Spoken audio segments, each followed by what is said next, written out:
আপনাদেরকে একটা কাজ করতে হবে। কি সেই কাজটা বলেন তো? শুনি না, শুনি না।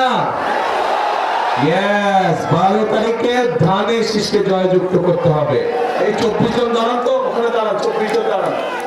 এই যে আপনাদের সামনে 24 জন ব্যক্তি দাঁড়িয়েছে, 24 জন মানুষ দাঁড়িয়েছে, প্রত্যেকের হাতে দেখেন ধানের শীষ, দেখছেন?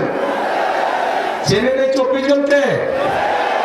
এই 24 জনকে দায়িত্ব দিয়ে গেলাম এই 4 জেলার উন্নয়ন করার জন্য। তাদের হাতে ধানের শীষ দিয়ে তাদেরকে আমি দায়িত্ব দিয়েছি। এখন আপনারা আপনাদের দায়িত্ব বুঝে নিতে হবে তাদের কাছ থেকে। পারবেন? তাহলে 12 তারিখে পরিকল্পনা কি আপনাদের? ধানের শীষে ভোট দিতে হবে।